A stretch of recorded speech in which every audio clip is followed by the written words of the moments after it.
Le private equity peut être vu comme une bulle actuelle, puisqu'on est dans la phase où ça se démocratise au grand public. Et on sait très bien que dans les étapes cycliques des marchés, et de tout type de marché, on peut avoir des phases mania. Et sommes-nous en phase mania? Il doit y avoir bulle. Bah écoute, moi je l'espère, à vrai dire. Mais par contre, c'est moi qui vais capter une partie de la valeur. Alors là, vous pourrez voir le cynisme de mon ami. Mais non, au quotidien, pour le fréquenter, c'est pas comme ça que je perçois l'individu. Non, mais c'est surtout que tu voyais. Bienvenue aujourd'hui sur la chaîne. Bienvenue Cédric. Merci d'être venu. Aujourd'hui, je te reçois, mon ami, pour résumer un petit peu ton parcours. Tu es un infopreneur, entrepreneur et investisseur aguerri. Cela fait maintenant des années que tu es sur ces sujets.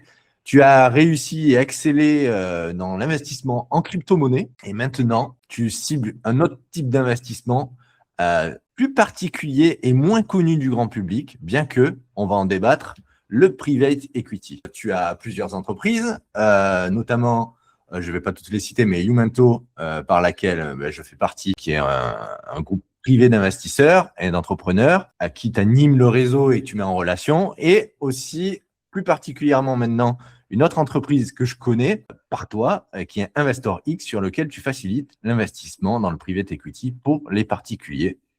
Si je te laisse développer sur le sujet, si tu veux en dire un peu plus, et après on attaquera les questions. Dans mon parcours, effectivement, entrepreneur depuis plus de 20 ans maintenant, le temps passe vite. Plusieurs boîtes dans le digital, deux vendues, une belle culbute crypto sur le bull run 2020-2021, où on a été un peu en frère d'armes dans ce combat-là, parce qu'on a attaqué ensemble en 2018 dans la crypto. Je me rappelle quand je crois que c'était en août 2018 où je t'en avais parlé. On avait fait on est passé, enfin pour la résumer, vite fait, Cédric et moi on se connaît maintenant depuis un nombre d'années que je ne citerai pas, qui est assez importante, on va dire. On est amis depuis très longue date et on est passé des jeux de société à se faire comment on a un week-end ça a basculé, tu es venu avec Père riche, Père pauvre, à comment on investit dans la vie et on make money entre guillemets dans l'investissement, et toi aussi dans l'entrepreneuriat, tu m'as sensibilisé sur le sujet. Et effectivement, tu avais fait une présentation où on parlait des différents types d'investissements et on avait parlé de la bourse et tu nous montrais ce qu'il en était, les aspects cycliques, et à l'époque on n'y connaissait rien, on voyait juste des corrélations, et tu avais exposé le Bitcoin à ce sujet-là en disant regardez le Bitcoin où il est, regardez la bourse où ça en est. Là, tous, on avait regardé. Après, tous, on était 4, je crois, ce jour-là, nos femmes et toi et moi. Et on avait dit, ah oui, il y a peut-être quelque chose. Voilà. C'est bien. Et pour revenir sur le sujet du private equity, pour être plus précis, sur Investor X, c'est du venture capital. C'est-à-dire que c'est de l'investissement dans les startups et en l'occurrence, notre théorie d'investissement et ce que l'on apporte, c'est d'accéder au top 0,1% des startups du monde. Je ne vais pas expliquer, mais en clair, on est ultra sélectif et on va chasser dans les meilleurs incubateurs au monde tels que Techstars, Speedrun, Y Combinator, StartX, etc. En clair, j'aime bien faire cette métaphore que les féministes, où ça amène les féministes à me jeter des pierres, quoi, mais c'est un peu quand même d'aller chercher son épouse au concours Miss Monde. C'est ce qu'on fait. Ok, ça va faire plaisir. Je salue d'ailleurs les féministes. Ne jetez pas trop de pierres, soyez tolérantes. Bon, en soi, on va essayer de répondre par ton expertise à une question. C'est une question qu'on a abordée ensemble déjà autour d'un café. Et justement, à cette discussion, j'ai dit pourquoi pas t'inviter et en parler. La question auquel ça va tourner, le private equity se démocratise.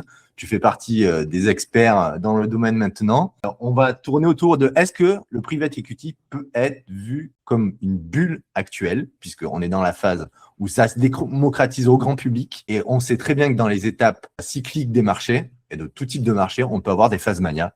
Et sommes-nous en phase mania?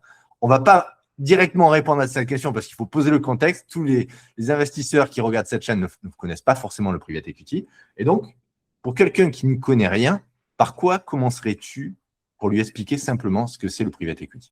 Au final, si on connaît la bourse, ça va être assez simple à comprendre. La bourse, c'est le public equity. Voilà. Le private equity, c'est tout ce qui n'est pas en bourse. Je pense que c'est la manière la plus simple de l'expliquer. Tout ce qui n'est pas coté, tout ce qui n'est pas accessible comme ça via des brokers en ligne tels que Interactive Broker. Pour le schématiser, vous mettez de l'argent et vous prenez des participations dans la boulangerie du coin. c'est du private equity. Okay. Vous prenez des participations dans le prochain OpenAI, c'est du private equity aussi. Donc, c'est extrêmement large. Voilà, c'est comme de parler d'une manière générale, c'est titanesque en termes de thématiques, de sous-thématiques. Pour le private equity, de manière ultra simple, tout ce qui est prise de participation dans des sociétés qui n'est pas coté en bourse. Ensuite, vous avez des sous-composantes, notamment la partie moi qui m'intéresse plus particulièrement, mais pas que, c'est la partie venture capital. Je dirais le premier étage de la fusée dans le domaine du private equity. Pour encore une fois simplifier, c'est les financements de startups en phase de démarrage. Donc, c'est tout ce qui est au cœur de l'activité d'InvestorX, où voilà, on se concentre à aller chasser dans les incubateurs. On va grosso modo aller chercher les pépites, on ne va pas les chercher dans les champs, on va les chercher dans les mines. Et c'est ce qui offre aussi le potentiel de gain, l'asymétrie risque-rendement le plus important, puisque juste pour donner un chiffre et vous rendiez compte, même si c'est des chiffres tellement élevés que l'esprit humain n'est pas câblé pour pouvoir le comprendre. Y Combinator, en termes de rendement depuis 20 ans, alors on n'a pas de chiffres, il y en a des estimations qui ont pu être faites, mais on est entre 145 et autour de 145% annuel. Voilà. Ok. C'est démentiel. Là, tu parles du rendement, là, c'est ça? Là, je parle du rendement des boîtes dans lesquelles a investi Y Combinator depuis son lancement. Ok. Et auquel tu permets d'y accéder via InvestorX, c'est ça? Notamment, effectivement. Notamment. C'est démentiel. Du 145% annuel. Mm-hmm. Tellement énorme. Pour rappeler, un 440 avec dividende réinvesti, on a entre 7 et 8% annuel. Un SP500, un MCI World Classic Indice, on est sur du 10%. Bon, je ne vais pas rentrer dans les pouillams, mais à peu près 10% annuel. Oui, effectivement, 148%. Voilà, c'est un chiffre qui marque, c'est un chiffre où tu te dis, oh, qui peut créer du FOMO. Alors, je vous calme tout de suite. Ouais, mais justement, on va y venir. Ça marque, mais pour l'instant. Ouais, voilà. J'estime qu'aujourd'hui, le Y Combinator qui existe, ça reste un environnement encore magnifique. On a pu pénétrer dedans et aujourd'hui, on est investisseur référencé et on peut accéder aux deals qu'il y a dedans. Mais le Y Combinator d'aujourd'hui n'est pas le Y Combinator d'il y a 10 ans. Ah, mais justement, on va y venir. On va y venir. Et d'où la question de pourquoi est-ce que nous sommes potentiellement dans une bulle, tu vois, parce que ça se démocratise. Mais avant ça, comment es-tu arrivé, toi, et attends. Il faut que je comprenne l'explication du private equity et expliquer les différents étages. Donc ça, c'est venture capital. Après, vous avez le growth equity. En clair, c'est d'accompagner des boîtes qui sont en phase de croissance. C'est d'injecter du capital pour leur permettre d'accélérer. Après, vous avez le LBO, c'est-à-dire des boîtes plutôt matures, où, en clair, un fonds d'investissement, ce qu'il va faire, c'est créer une holding. La holding, il va injecter de l'argent dans cette holding, plus il y a associé de la dette. C'est-à-dire que, pour faire très simple, il va mettre par exemple 50% de ce qui est nécessaire pour acheter le capital de la société et 50%, il va lever de la dette auprès d'une banque, sachant que la dette sera remboursée par la performance de la boîte. D'accord ? Donc, on en parlera de la dette après. C'est intéressant. On va en parler, mais c'est un élément justement important et c'est lié à la thématique de la dette privée. Et puis ensuite, ce qu'on appelle le turnaround, en français, capital retournement. Ouais. En clair, c'est des boîtes en difficulté. Je ne connais pas ça. Exactement. Le dernier qui sont spécialisés là-dedans. C'est une boîte qui est en difficulté. Il y a des problèmes, ils arrivent, ils restructurent.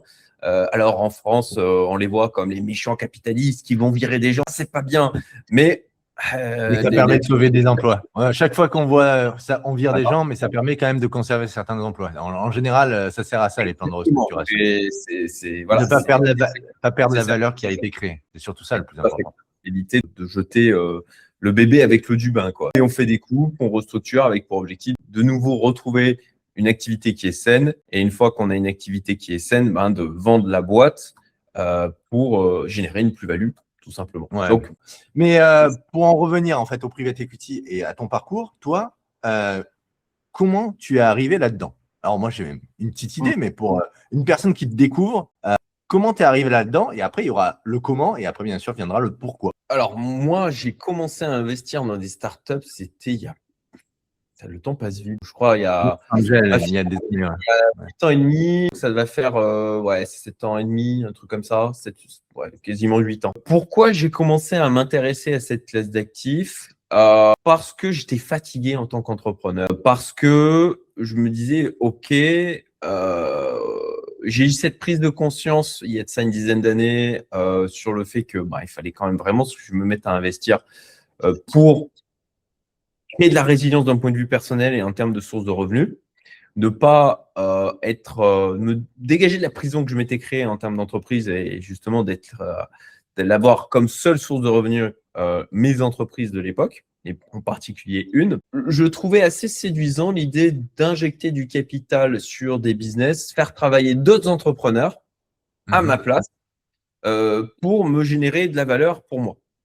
Voilà, je trouvais ça assez séduisant de me dire, regarde, prends du cash, va au charbon, va bosser. Okay. Vas-y, fais-toi tes burn-out, etc. Mais par contre, c'est moi qui vais capter une partie de la valeur. Alors là, vous pourrez voir le cynisme de mon ami. Mais non, au quotidien, pour le fréquenter, c'est pas comme ça que je perçois l'individu. Non, mais c'est surtout que tu voyais une réelle façon de paralléliser tes investissements et de gagner. Parce que te connaissant, tu travailles énormément, tu crées beaucoup de valeur et en fait, tu peux pas être sur tous les fronts et d'investir dans des startups, ça te permet dans des startups notamment sélectionnées, ça te permet de multiplier potentiellement des sources de revenus à venir en forme d'investissement. C'est notre manière de le dire. Hein. En clair, c'est pourquoi j'y suis intéressé. Alors, au-delà de l'aspect, tu souhaites pas forcément qu'ils en suent. Tu vois, tu souhaites que forcément ça marche, pas forcément qu'ils soient au charbon. Absolument. Après, il faut quand même être honnête. Avoir un business qui explose et qui fasse quelque chose de démentiel sans en suer, ok, ça peut arriver, mais ça reste ultra. Donc, forcément, dans l'idée, c'était de me dire de générer de l'argent avec de l'argent. Voilà. Et pourquoi aller dans le domaine du private equity et plus particulièrement du venture capital? C'est, comme je l'ai expliqué tout à l'heure, parce qu'on a une asymétrie risque-rendement qui est maximale. Je ne connais pas d'autres classes d'actifs, à part l'épiphénomène crypto, qui pour moi est un phénomène qui était une anomalie dont on a su profiter. Je pense que le gros est derrière nous, clairement. Là, aujourd'hui, la classe d'actifs qui perdure dans le temps et qui n'est pas un épiphénomène, à mon sens, en tout cas sur un horizon de 50 ans, ça, c'est le venture capital. Et donc, on peut risquer pour gagner 100, 500, 1000, comme je connais quelqu'un qui a fait un fois 1000, qui avait mis 500 000 balles sur Bolt. Je vous laisse faire le calcul. Alors, il y a eu de la dilution et des nouvelles levées, etc. Mais en tout cas, il a fait quelques centaines de millions comme ça. Et une classe d'actifs qui offre cette possibilité de gains fous, au final. Aujourd'hui, je n'en connais pas d'autres. Oui, d'accord. Mais oui, je suis assez d'accord avec ce que tu dis. Ça va être dur de te contredire sur le sujet. Mais en faisant l'avocat du diable quand même un petit peu, on est d'accord que, comme tu le dis, c'est 1 parmi 100, on va dire. Mais le taux de réussite aussi est proportionnel, j'imagine, au rendement. Enfin, le taux d'échec, j'ai envie de dire plutôt, est proportionnel au rendement obtenu. Donc, en soi, pour la difficulté, ça va être 1, de trier dans le tas tout ce qui est présent. 2, avoir un peu de chance, j'imagine, même si tu as trié sur les entreprises sélectionnées. Donc, derrière, on est sur une loi du grand nombre. Il faut tirer plusieurs cartouches. Moi, j'aime bien appeler à chaque fois que j'investis par cartouche, enfin, en segment, on voit ça comme on veut. Mais il faut quand même un nombre d'investissements pour avoir un rendement assez important. Et potentiellement, quand même, en termes d'analyse du risque, tu ne peux pas faire un all-in que sur le private equity, j'imagine. Et ça peut être vite, une source de dépenses. Alors, quand tu dis une source de dépenses importante, une source de perte, tu veux dire? Source de perte, oui, puisque tu mets ton argent et tu le bloques pendant un certain temps. Parce que une des caractéristiques du private equity qu'on n'évoque pas, c'est que ton argent, une fois que tu l'as mis en fait dans ce deal, potentiellement, il est bloqué, il est illiquide pendant un certain nombre d'années. Oui, donc cet argent-là, avec le risque associé d'une perte totale de capital ou d'une explosion derrière.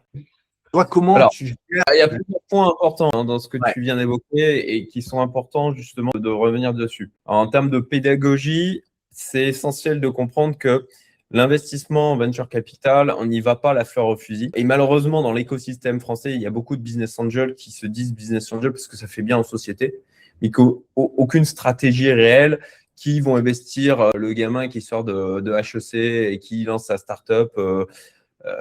Ok, c'est mignon, mais en fait, les probabilités de réussite sont infinitésimales, surtout dans l'écosystème français.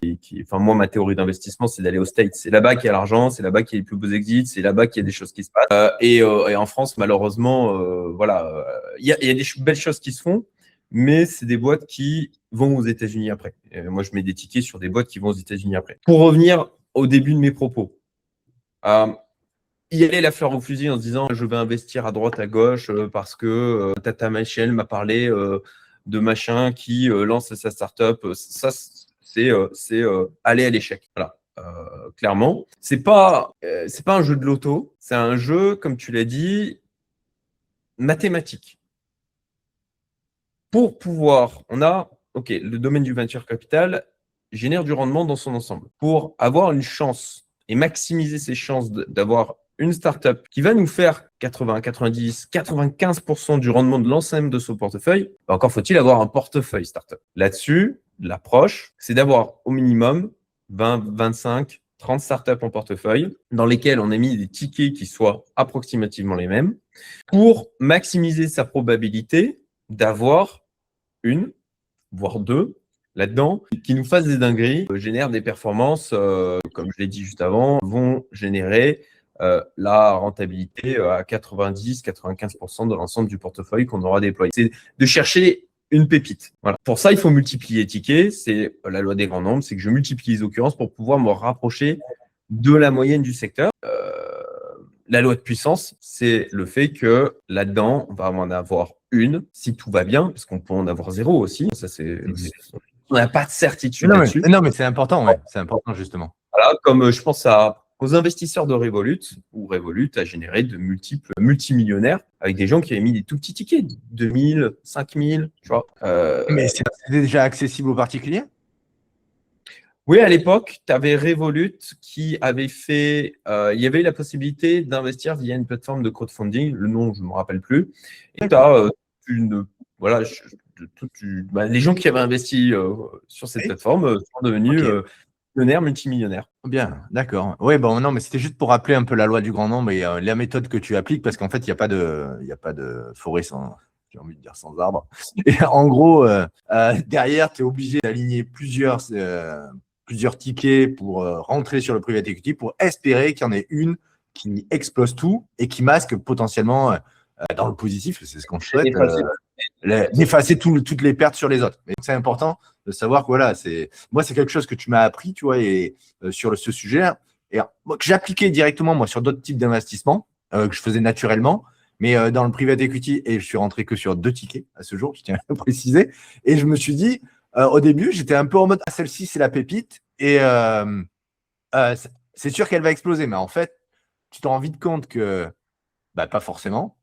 Tu en as qui peuvent vivre leur vie et derrière faire des choses raisonnables. x2, x3, c'est déjà bien, j'ai envie de dire. Et d'autres derrière qui vont vite tomber pour des histoires XY à zéro. Et après, tu cherches le x40, comme tu me disais, ou le x1000. Bon, là, on est sur des montants effectivement exceptionnels. Donc, c'est ce qu'attire, on va dire, le private equity. C'est un peu l'Eldorado. J'ai envie de comparer un petit peu, tu vois, si on ramène ça à la crypto, on va dire que les ETF, c'est pas Bitcoin, et derrière, tu as les altcoins, ça va être plus le private equity. Et de temps en temps, tu en as une qui performe et tu fais ton x100 dessus. Mais donc, Et ça crée une flamme, je dirais, qui va aussi attirer plein de papillons qui vont se brûler les ailes. Et c'est pour ça que, encore une fois, il faut le faire en étant discipliné. Malheureusement, il y a plein de gens qui disent ouais, c'est génial le venture capital. Ouais, ça met des paillettes dans les yeux. Mais il faut comprendre que c'est à l'échelle du monde, à un horizon de 5 ans, c'est 5% des startups qui survivent. D'accord. Déjà, d'avoir une stratégie, d'avoir des critères. C'est pas juste de dire ok, j'ai bien aimé ce qu'il dit, je crois le comprendre à peu près, je mets un ticket. C'est d'avoir des critères. Et notamment, je vais citer une statistique pour que vous compreniez qu'il y a vraiment. C'est pas une courbe en cloche, c'est vraiment le winner take all, quoi. C'est que en allant au bon endroit et en ayant les bons critères, on va maximiser ses probabilités de réussite. Je vous donne juste cette stat.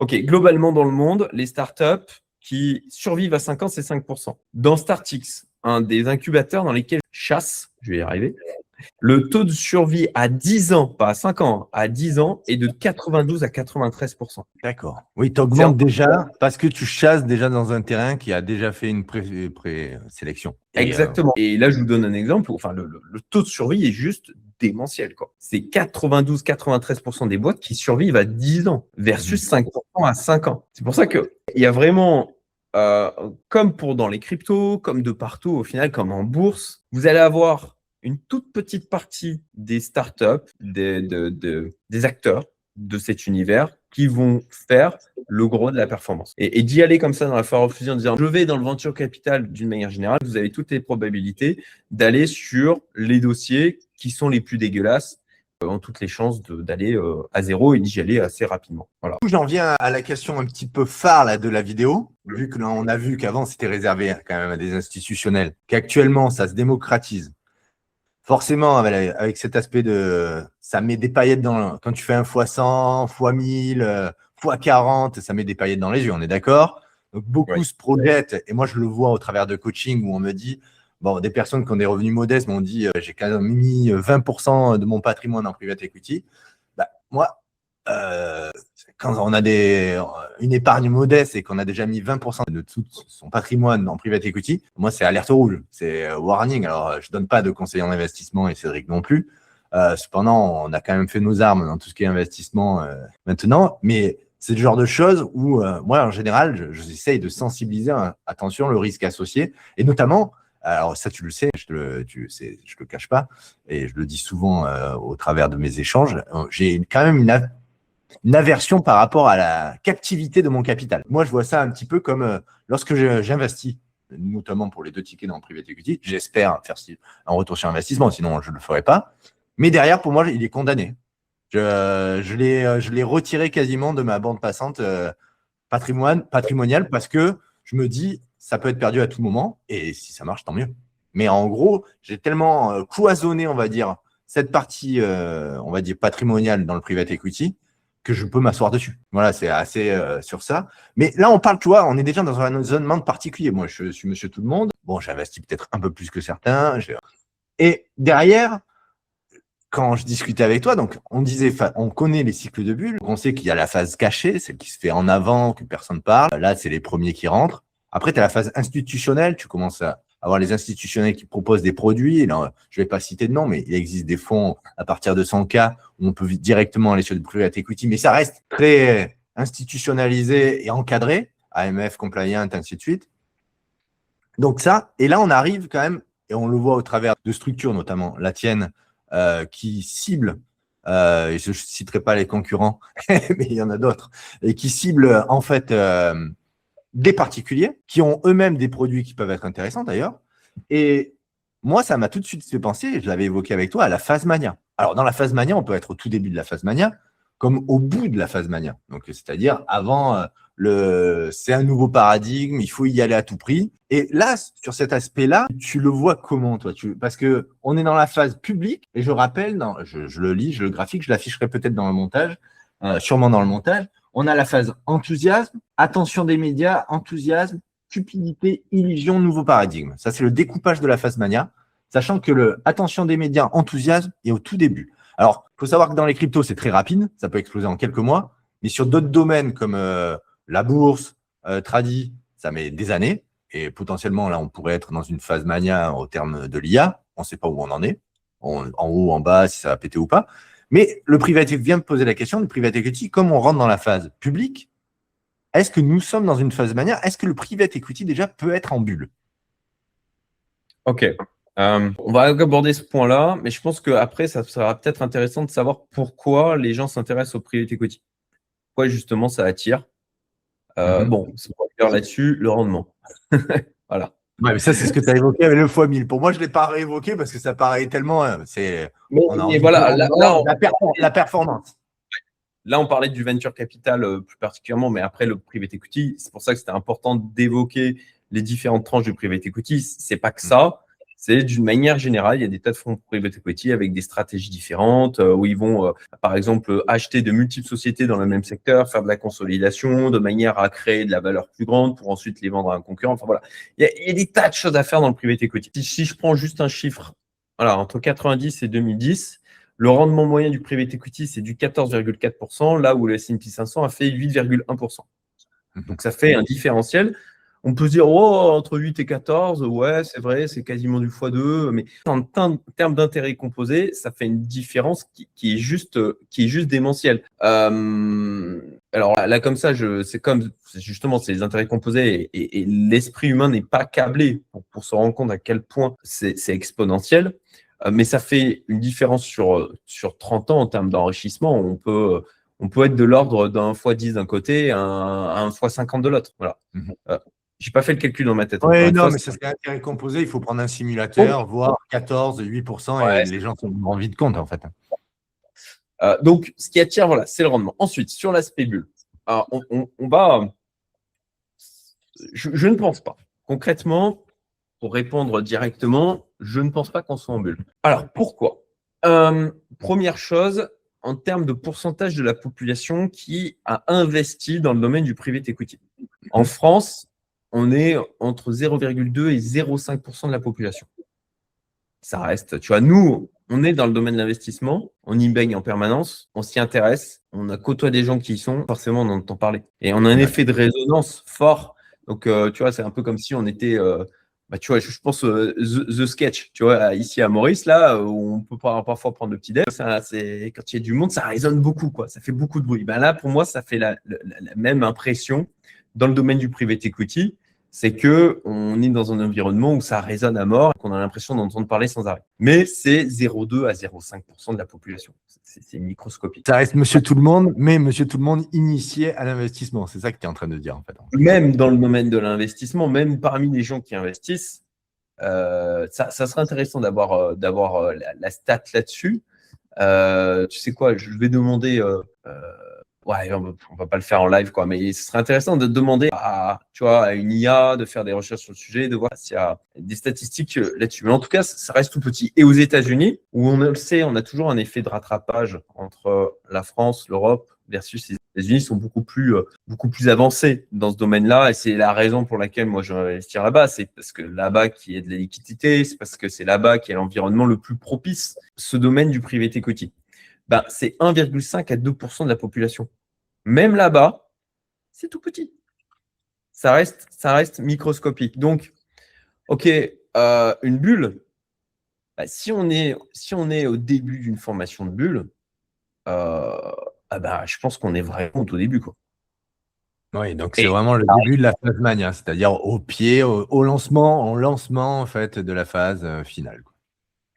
Ça peut prendre du temps, hein. Et on est sur une classe d'actifs, on est sur des horizons de temps de 10 ans, tu vois. Oui, bien sûr.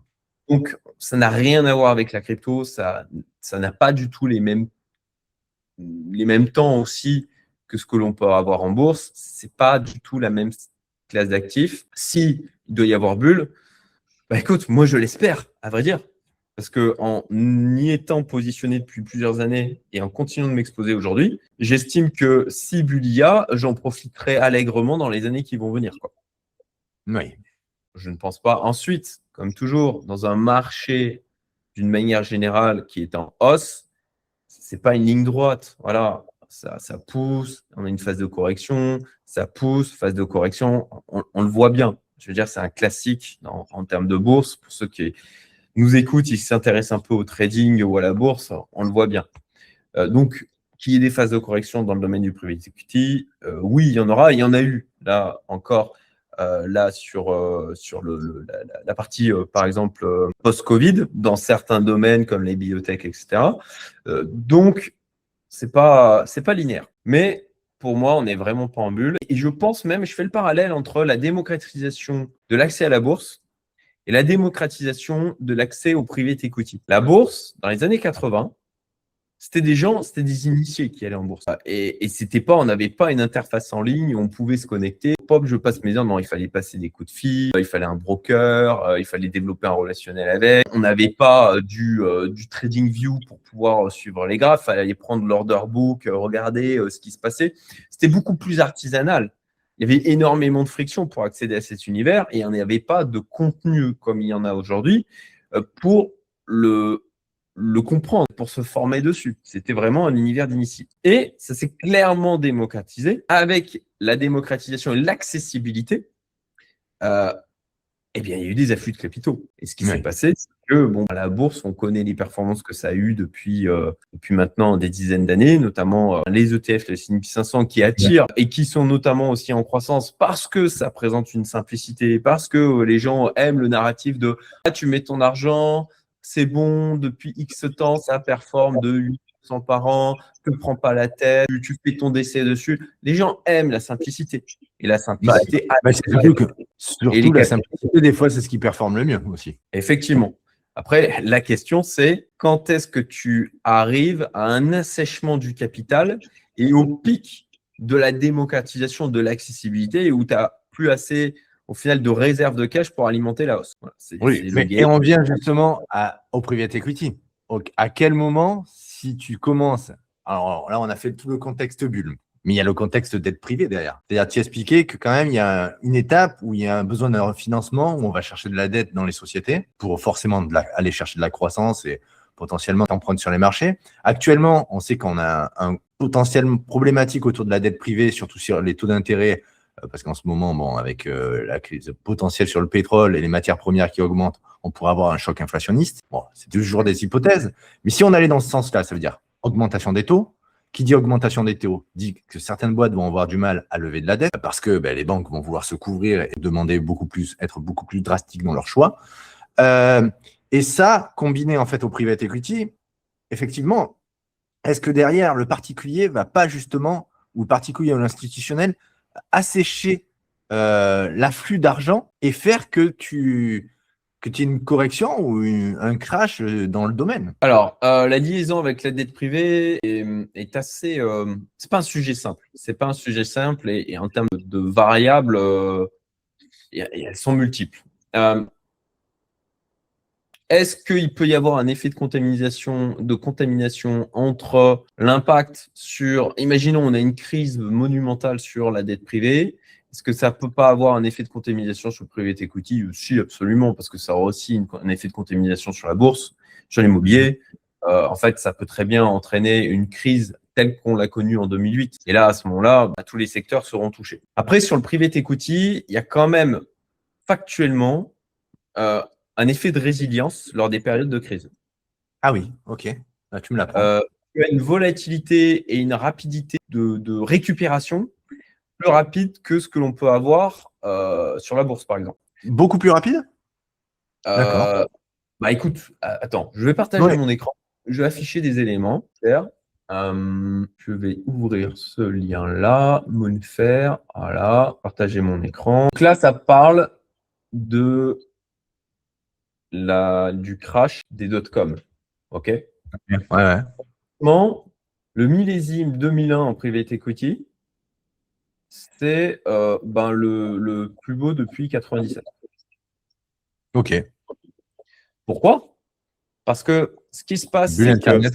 Là, c'est la bulle Internet. Hein. Je le rappelle parce que la bulle Internet, tout qui se crache, des tas de boîtes qui vont au tapis, nettoyage du marché. Ok.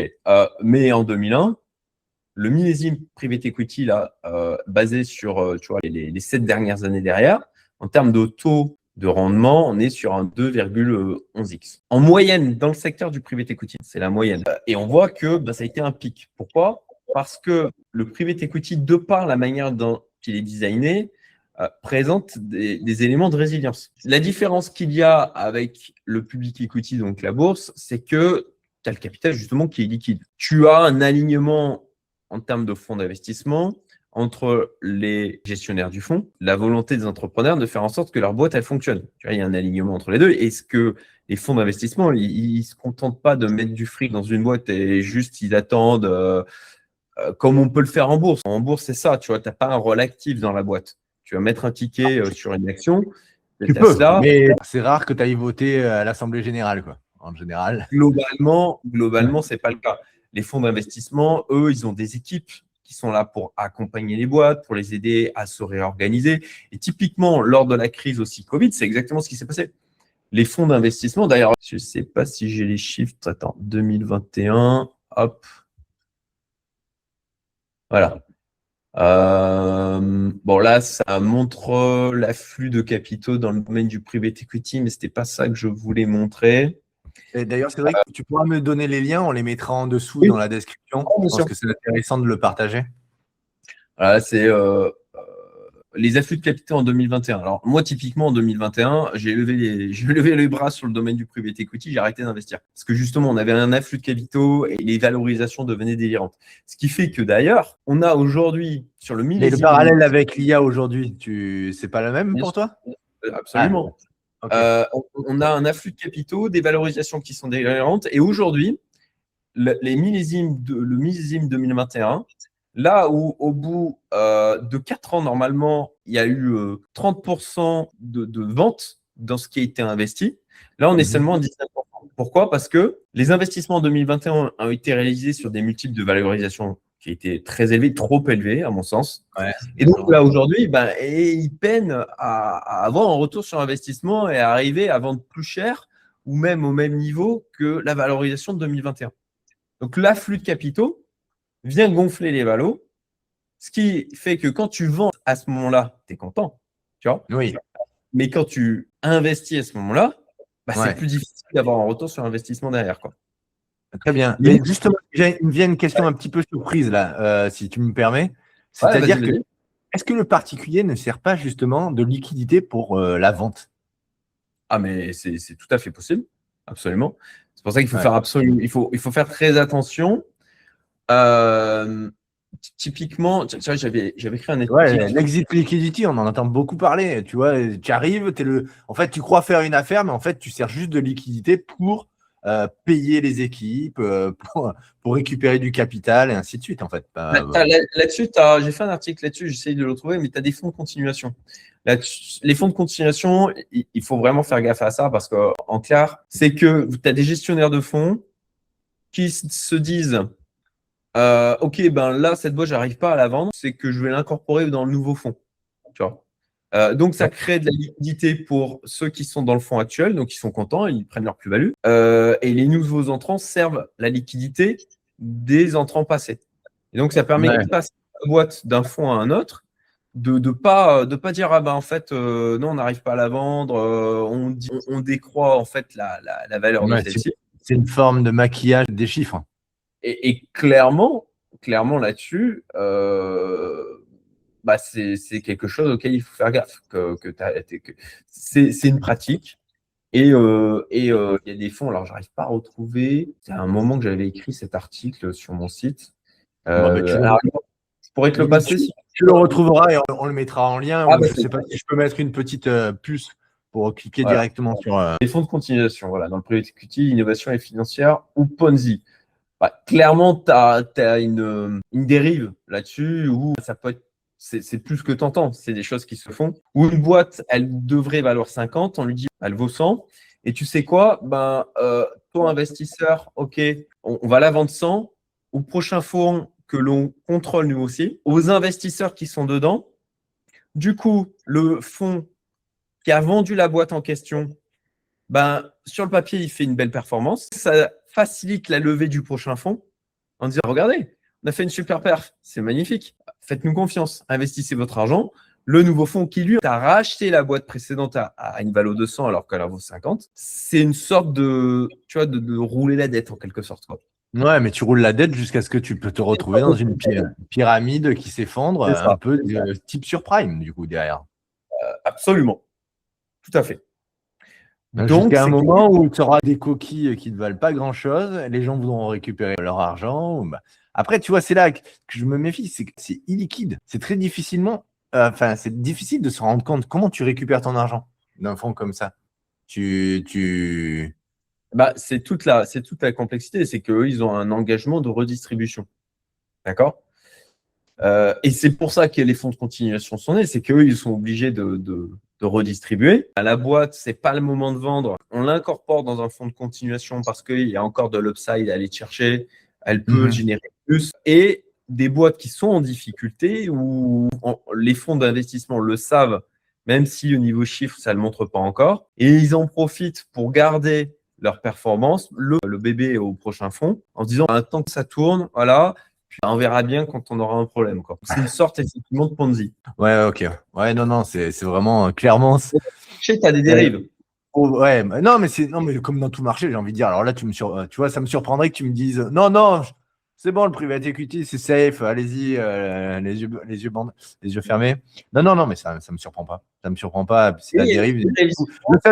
La seule question que je me pose derrière, c'est quel est le taux de dérive, tu vois? Parce que justement, par rapport au taux de dérive que tu peux avoir dans ce marché-là, tu peux faire une idée directement du risque en fait encouru à aller justement sur ces fonds-là. En l'occurrence, toi, tu es dans des fonds aussi. Le Y Combinator, c'est des fonds, tu me parles. Mais ce n'est pas des fonds de continuation, non? Ou pas? Ouais, ça n'a rien à voir. En l'occurrence, tu investis dans les startups, tu les choisis. Ah, tu les choisis, toi. Ok, oui, startups, tu vois. Donc, tu t'exposes pas à ce genre de risque. Tu es au tout début. Ok. Donc, c'est vraiment les fonds de continuation de tendance, c'est à la troisième étape où quand elles ont grossi les sociétés et qu'elles cherchent à se refinancer. Ah, merde. Deuxième ou troisième étape. Ouais. C'est des fonds d'investissement private equity. C'est pour ça que moi, j'aime particulièrement le venture capital, c'est que tu vas creuser le business de la startup, échanger avec les fondateurs. Tu ne t'exposes pas à ce type de risque. Et en plus de ça, quand tu as créé l'environnement adéquat, quand tu as créé le réseau qu'il fallait, quand tu as bien structuré, tu investis au tout début. Surtout dans la période d'aujourd'hui où tu as vraiment des boîtes qui vont venir concurrencer très rapidement avec des équipes de 3, des boîtes qui ont 50 ou 100 personnes, qui vont très rapidement devenir rentables, n'auront pas forcément besoin de faire de nouvelles levées parce qu'ils génèrent déjà suffisamment de cash. Ouais. Ils sont déjà rentables et ils arrivent à générer naturellement, ils ont un retour direct. Ok, super intéressant. Alors, le sujet à la base, c'était la résilience private equity, ce que je voulais évoquer. C'est un élément important. Typiquement, dans les périodes de difficulté, tu as des boîtes qui peuvent être en difficulté. L'avantage, c'est que les fonds de private equity, effectivement, les investisseurs, d'une manière générale, de la boîte, peuvent amener un soutien aux entreprises en question, que ce soit par du réseau. Là, les fonds de private equity, eux, ils amènent des équipes où ils vont les aider, par exemple, pour le Covid. Voilà. Ils ont amené leurs équipes pour les aider à se réorganiser, à trouver de la liquidité, à trouver de nouvelles chaînes d'approvisionnement. Il y a un rôle actif auprès de la boîte qui n'est pas juste tout seul dans son coin en mode je galère, j'ai personne pour m'aider. Qui plus est, les fonds de private equity, ils ont du capital qui est non engagé. Ils ont de la réserve. Les investisseurs, ils vont envoyer de l'argent et l'argent n'est pas déployé immédiatement. Oui, d'accord. Ils en gardent, en fait, ils le font rouler, mais dans l'année, en fait, ils investissent par tranche. Ils ont de la réserve de capital. Et l'intérêt d'avoir ce genre de réserve, c'est quand tu as une boîte qui a des problématiques comme ça, passagères qui s'expliquent par un contexte macro-éco, ils vont pouvoir leur amener de l'argent pour leur permettre de passer cette période-là.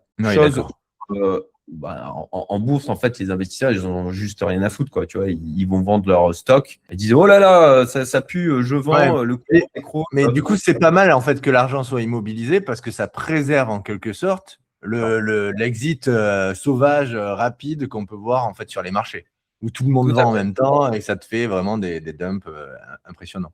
Donc, en fait, la résilience, elle doit être liée aussi par l'illiquidité du private equity.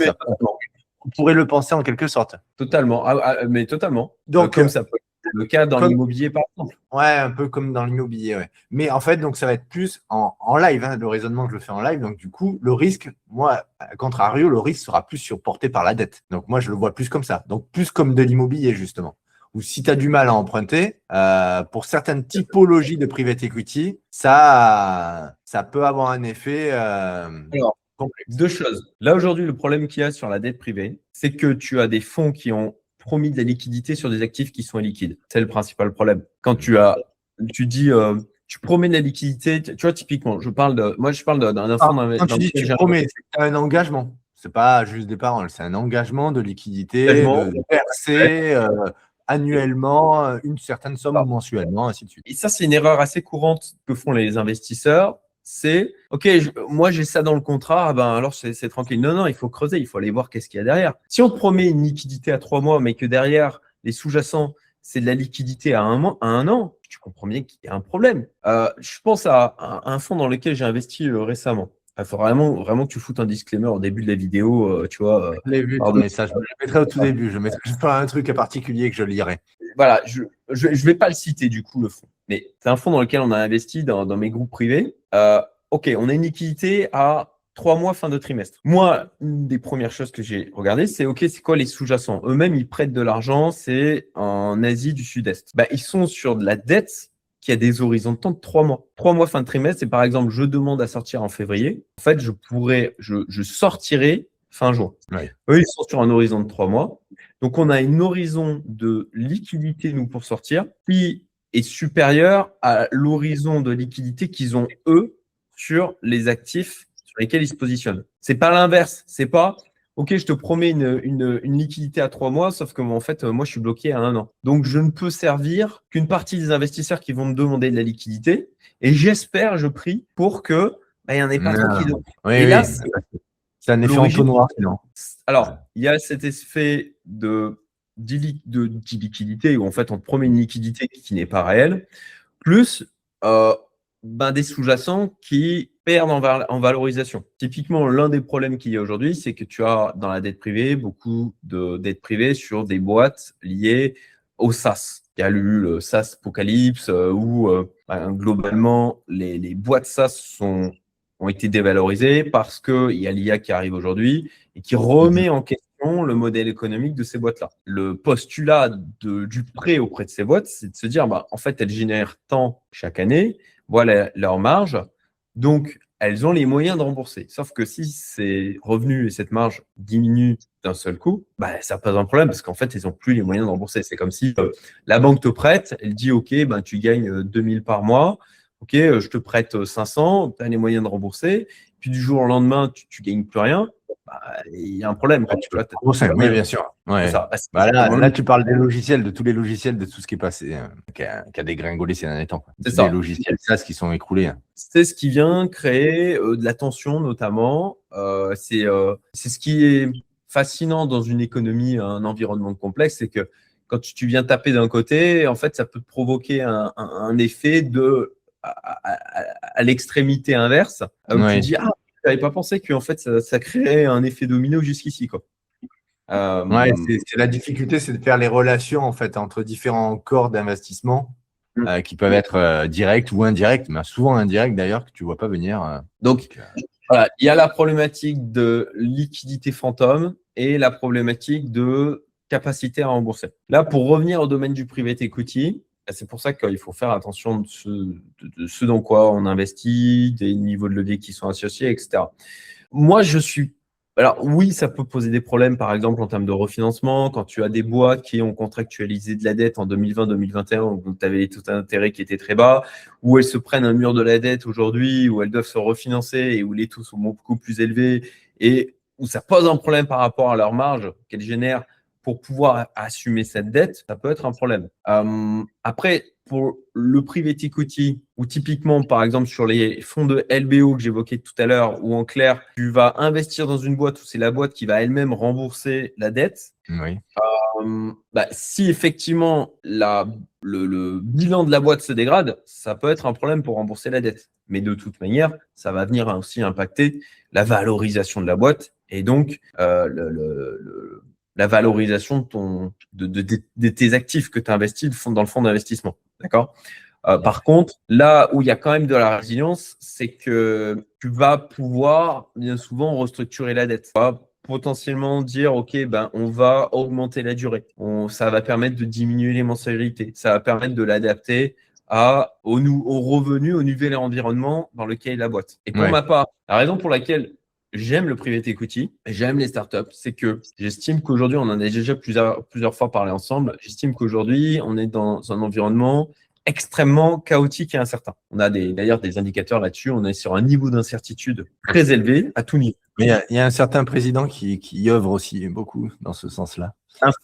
Pour moi, c'est un symptôme. C'est un symptôme de l'environnement dans lequel on évolue aujourd'hui. Et ma réflexion, pour ma part, c'est me dire, OK, qu'est-ce qu'en termes de classe d'actifs est la plus adaptable et résiliente face au chaos, à l'incertitude? En fait, ceux qui naviguent dans le chaos et l'incertitude permanente, c'est les entrepreneurs. Je parle bien d'entrepreneurs. Hein. Je ne parle pas de salariés. C'est totalement différent. Et ceux qui sont le plus dans le chaos, le plus dans l'incertitude et qui doivent démontrer leur capacité d'adaptation à un niveau le plus élevé, c'est les startups. Oui, qui doivent naviguer chaque fois à vue, en quelque sorte, parce que ils doivent résoudre leurs problèmes, surmonter des difficultés. Ils doivent s'adapter. Et donc, on en revient dans une forme de chaos, en fait. Ouais. C'est pour ça que moi, j'aime aujourd'hui l'investissement en termes de private equity, que j'aime beaucoup le venture capital, parce que je parie sur des gens qui sont les plus câblés à s'adapter au chaos. Oui, tu paries sur les entrepreneurs. C'est ça. Ceux qui ont le plus l'habitude. Pas les gérants de grosses sociétés ou ainsi de suite. C'est vraiment pour monsieur tout le monde, entrepreneur qui a construit sa boîte et qui a mis tout son cœur en fait à l'ouvrage. Ça reste monsieur tout le monde dans le monde des entrepreneurs, je parle bien. Oui, ça reste des gens exceptionnels, oui. C'est des gens, d'ailleurs, ça fait partie de la théorie d'investissement. Moi, c'est des fondateurs sur lesquels ils ont déjà fait des exits, ils ont déjà fait des boîtes, où ils connaissent extrêmement bien le domaine. Ça fait partie de ces critères. Les gérants, enfin, je sais pas, les entrepreneurs qui créent leur société, en gros, c'est un de tes critères de comment le mot m'échappe, de prédilection. Ouais, pour cibler aussi, tu regardes en fait comment se comporte l'entrepreneur par rapport à son historique, à son passé. Oui, son track record, tout à fait. Sa capacité d'adaptation, ce qu'il a. Forcément, tu as plus de probabilités qu'il réussisse à refaire la même chose s'il a déjà fait dans le passé. Ok. Voilà. Ok. Ouais. Donc, pour ma part, je crois que c'est à la fois une protection à un environnement et en plus de ça, de par la symétrie risque-rendement que ça présente, une source d'enrichissement qui est pour moi celle sur laquelle je mise le plus sur les 10-20 années qui viennent. Bah justement, ça tombe bien. La question pour conclure un petit peu tout ça, parce qu'on a fait quand même le tour de toutes les questions. Merci pour ta transparence, Cédric, et pour cet échange, en fait, où j'avais déjà eu cet échange, mais c'est quand même quelque chose de complexe, et c'est toujours intéressant. Maintenant, je pourrais même le regarder en replay, moi aussi.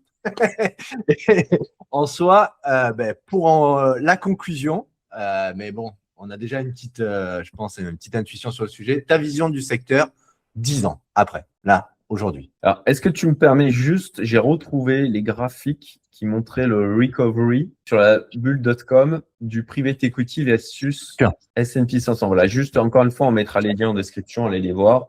Voilà, tu vois le private equity, donc il y a quand même, il se prend un drawdown, mais tu vois, bien moins important que le S&P 500 qu'on voit en orange, private equity en bleu, et un recovery plus rapide. Ouais, très intéressant.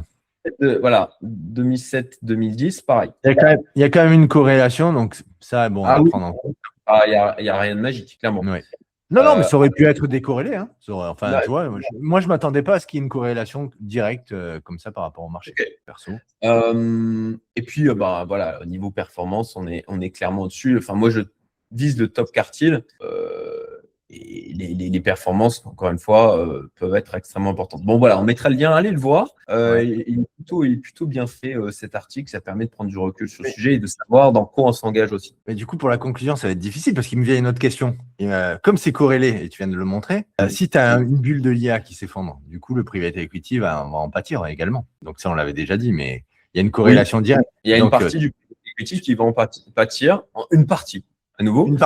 Une partie, ouais. Et c'est pour ça que là aussi, d'avoir une stratégie, alors c'est à chacun, je le dis souvent, il y a autant de stratégies d'investissement qu'il y a d'investisseurs, c'est de faire des trucs avec lesquels on est en accord, avec lesquels on se sent à l'aise.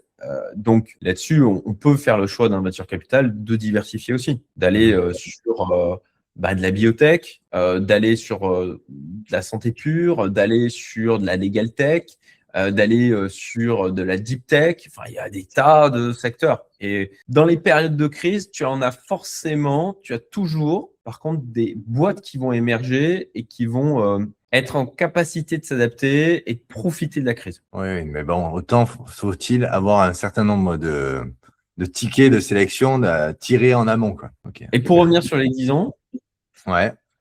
Écoute, moi, je suis dans ce domaine-là à la fois en conviction personnelle et aussi parce que j'y vois une source d'enrichissement. Hein. Et ça, c'est un truc que je dis dans mes groupes privés, je l'assume complètement. Quand, notamment avec InvestorX, tu vois, on investit dans des startups, on met de notre argent aussi et qu'on a du carry.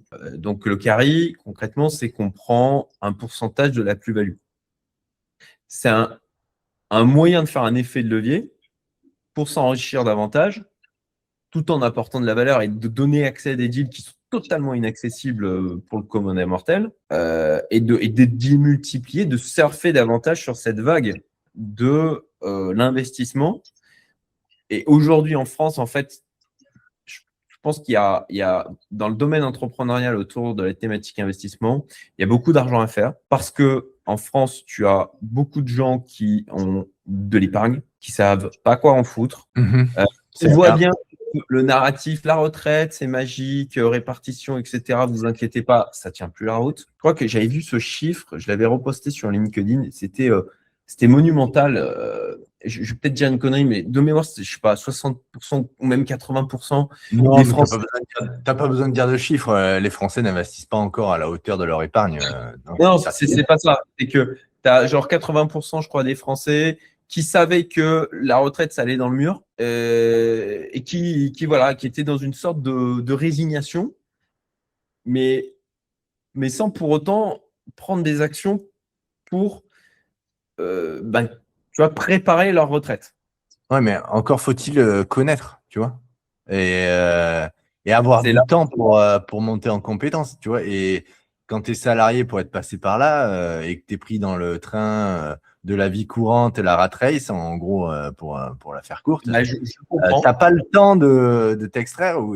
si, tu l'as, oui, je sais, tu l'as. T'arrêtes Netflix, t'arrêtes les pertes de temps, et ainsi de suite. On est d'accord, et c'est comme ça qu'on a réussi à s'extraire de cet aspect-là. Mais en soi, des fois, ça peut être difficile, tu vois, de pas se faire bouffer par la vie. C'est ça. Et j'entends, oui, j'ai pas le temps. Et c'est la fameuse phrase, t'as pas le temps, tu prends pas le temps. Et ça, c'est le gros débat. Et on va pas refaire le truc. Mais oui. Et puis surtout, tu es dans la désillusion. Mais pour être passé par là, tu avais confiance à cet état. Tu vois, oui, c'est justement moi. Tu l'as là. Les gens ont de moins en moins. Toi-même, tu as été un entrepreneur, tu as eu confiance en cet état quand tu t'es lancé. Alors, confiance, je sais pas. C'était déjà bien dégradé, hein. Clairement. Mais je peux comprendre qu'effectivement, à la base, je veux dire, on a été conditionné pour avoir confiance dans le système. Ça, c'est certain. Je veux dire, l'école nous prépare à ça. C'est les confiances, fais comme si, suis bien ce qu'on t'a dit de faire, et puis tout va bien aller. Et puis là, aujourd'hui, il y a une prise de conscience justement de la part de la population française. Je veux dire, c'était quoi déjà le chiffre, le pourcentage de personnes qui pensaient s'expatrier? C'était énorme. J'ai peur de dire des bêtises, mais c'était au moins du 30%. Non, mais pas besoin de chiffres, mais ça augmente. C'est clair, ça augmente. Ce que je veux dire, c'est que là, aujourd'hui, dans le domaine du business investissement, dans le fait d'apporter des solutions là-dessus, moi, je suis ultra bullish parce que tu as une épargne en France qui est monumentale. Tu as les gens qui commencent à conscientiser la chose en disant ça va dans le mur, et il y a de plus en plus de gens qui s'en rendent compte. Ça met du temps pour qu'ils passent à l'action et qu'effectivement, ils reconfigurent leur cerveau pour aller développer cette hygiène financière. Parce que c'est comme, moi j'en parlais avec ma sœur avant-hier, où justement, elle s'est ouverte à tout ça, ça a pris du temps, mais ça y est, elle se met à investir. Elle a compris que, ok, il fallait vraiment pas compter sur l'État et qu'il fallait une victoire personnelle. Victoire personnelle, j'en sais rien. Moi, je fais mon truc et les autres autour, voilà. Moi, je pars du principe que c'est un converti à la vraie vie. Là, je suis content. Ouais. C'est positif. Et ce que j'évoquais, j'ai perdu le fil de ma pensée du coup. Par rapport en fait aux chiffres de l'expatriation, et là, tu en es venu à tu as des gens qui prennent conscience de ça. Et donc, tu as des gens comme ça qui ont de l'épargne disponible et qui se mettent à le déployer en investissement, à prévoir justement sur le long terme. Et je crois justement que cette manne d'argent juste sur la France, je parle de juste sur la France, en tout cas sur le domaine du private equity, ça va amener des capitaux. Si ça amène des capitaux, ça fait augmenter les valorisations. Ça fait augmenter les valorisations, ça vient enrichir des gens comme moi. Oui, non, et ça vient aussi enrichir des nations, parce qu'on oublie que les nations s'enrichissent grâce à la valeur ajoutée de leurs entrepreneurs. Et ça, c'est pas assez dit aussi. Tout à fait. Après, le fait de faire monter les price earning ratio, c'est pas forcément de la création de valeur. Tu vois. Oui. Dans tous les cas, le fait d'avoir Mais si tu as un afflux de capitaux, tu vas avoir forcément le train, il va tirer par le haut, j'ai envie de dire. Tu vois, ça va faire grandir les sociétés. Alors, dans tous les cas, on est aussi dans un narratif pro-entrepreneur. On a un retour là-dessus de l'entrepreneuriat dans les bonnes grâces du public. Ah bon, c'est pas que des salauds qui exploitent leurs salariés. Bon, écoute, tu m'en apprends une. Ça évolue, notamment parce que les gens, avant, ils pouvaient se dire, ah bah, j'ai Papa État, les entrepreneurs, ils sont débiles de faire ce qu'ils font. Alors que moi, bah, je suis salarié à vie, je suis fonctionnaire. Tu vois, le rêve de grandeur français qui était fonctionnaire, salarié à vie, avec un maximum de congés, un maximum d'avantages, ça, c'était le héros français. C'est en train de se transformer. C'est en train d'évoluer parce que ça va dans le mur et que les gens le voient que ça va dans le mur. Mais c'est surtout qu'ils ne sont pas heureux aussi, ils ne s'épanouissent pas. Pour beaucoup. Il y a des caractères qui sont contents, mais après, il y a des caractères qui se rebellent parce qu'ils ont envie de voir autre chose, évoluer, ils ont des projets. Le taux d'antidépresseurs pris en France qui a totalement explosé. Mais bon, ça, c'est aussi lié à tout le reste. Qui ont été étouffés par le modèle aussi. C'est-à-dire parce qu'on t'a mis dans une case et on t'a dit ça, c'est notre modèle et c'est ce qui fait que tu auras une belle vie. Et une fois que tu l'as, tu te rends compte, tu te dis mais je suis obligé de supporter l'autre con avec son agrafeuse là, constamment, je pense, dédicace à la danse de la forêt. Mais en soi, voilà, c'est un petit truc sur Josiane, danse de la forêt après une mi-temps thérapeutique. Mais bon, passons. C'est super intéressant à voir. Mais en soi, vous trouverez. Ouais, c'est exactement ça. Ça fait bien rigoler d'ailleurs. Si tu devrais le faire en aparté dans la vidéo. Après, je verrai dans le montage. Ok. Bon, en tout cas, voilà, ta vision est plutôt positive parce que beaucoup de personnes vont se diversifier. Alors déjà, beaucoup de personnes vont rentrer dans l'investissement. Comme elles vont rentrer dans l'investissement, elles vont être sensibles aux différents secteurs. Et après, elles vont aller chercher du rendement. Et forcément, qui dit rendement dit private equity, risque associé, bien sûr, il n'y a pas de magie, risque associé, et donc ça va faire grossir en fait tout ce cosme, cet univers. Parallèle avec la bourse, comme à nouveau, je l'évoquais tout à l'heure, l'accès à la bourse est démocratisé. Concrètement, ça a amené plus de capitaux. Les capitaux, sachant que je dirais, le gâteau grossit, mais n'a pas grossi aussi vite que les capitaux qui sont déversés. Donc, ça amène quoi? Une augmentation de la valorisation des boîtes, donc une augmentation des actions, donc des gens qui veulent d'autant plus profiter de ça, donc davantage d'afflux de capitaux. Bon, à un moment donné, tu as des grosses corrections qui se provoquent. Et pour moi, on est là-dessus, sur le private equity, on est au début de ce mouvement aussi. Tu as une accessibilité, notamment avec mes amis de Fundora, par exemple, qui donnent accès à du private equity pour des fonds d'investissement à des tickets. Maintenant, ils ont abaissé le truc, ce qu'ils ont fait est démentiel. Bravo à eux, admiratif. Et on peut accéder à ces fonds à partir de 100 €. C'est démentiel. Ouais. D'ailleurs, c'est une solution que je vais essayer, que je partagerai. Ça fait partie de la next step du private equity. Donc, tu me diras si jamais tu veux faire intervenir Bradley sur ta chaîne, pourrez vous mettre en relation. Alors, pour habitude, j'essaye le produit, je vois ce qu'il en est, et après, volontiers. Parce qu'avec toi, je te connais, et puis j'ai fait des deals quand même en private equity grâce à Youmanto, non pas Investor X. Je ne suis pas dans, je tiens à le préciser, je ne suis pas dans Investor X, je n'ai pas eu l'occasion. Parce que pour l'instant, j'estime que dans ma stratégie patrimoniale, j'en ai pas encore le besoin. ou assez d'argent pour y mettre ce que j'aimerais y mettre en fait en soi. Puis, comme tu l'as dit, il y a une appétence personnelle. Si tu n'es pas à l'aise avec les liquidités, Oui, c'est ça. ça se comprend. Enfin, je veux dire, moi, je dis pas absolument, je suis pas un ayatollah du private equity. Hein. C'est en fonction de chacun. C'est par rapport à l'appétence au risque. Moi, j'ai une tendance à aimer le risque. Ouais. Ça, en tout cas, quand il y a un potentiel de gain ultra élevé, c'est un truc qui je ne peux pas dire que je n'aime pas le risque parce que vu les actifs sur lesquels je suis positionné, bon, mais je pense que être un peu plus conservateur dans l'évolution du patrimoine, oui. Mais tu vois, pour autant, l'immobilier, j'en reviens. Tu parles d'immobilisation du patrimoine, à part l'effet de levier dans l'immobilier, je le vois comme un gros piège. Attends, voilà, temps, TEMPS. Donc, voilà. Donc, oui, il n'y a pas que le private equity, il y a d'autres domaines dans lesquels je suis moins à l'aise parce que je trouve que le cash peut être immobilisé. Voilà. Mais en soi, ça n'empêche pas que ça reste intéressant pour se diversifier et immobiliser une certaine poche de cash, et notamment au travers de fonds d'Oura, parce que les deals sont plus accessibles. Bon, InvestorX aussi, c'est accessible. Ben, ça peut être déjà un moyen de se diversifier, de commencer la diversification. Donc oui, non, mais moi, je suis en réflexion encore sur le sujet. Pour l'instant, je n'ai pas encore sauté le pas. Mais cette interview vient enrichir, on va dire, ma connaissance dans le domaine, et je t'en remercie en tout cas. D'avoir répondu à mon invitation déjà sur le sujet. Et je pense qu'on peut conclure. Ça fait un petit moment déjà qu'on est. Je vois. Et si vous êtes arrivé au bout de la vidéo, un like, un commentaire, un partage, on vous remercie. Ça encourage à continuer, que ce soit que pour Cédric et moi, et notamment plus pour moi puisqu'on est sur ma chaîne. Et on vous dit merci et à très bientôt. À très bientôt. Merci Fabien. Salut à tous. Salut.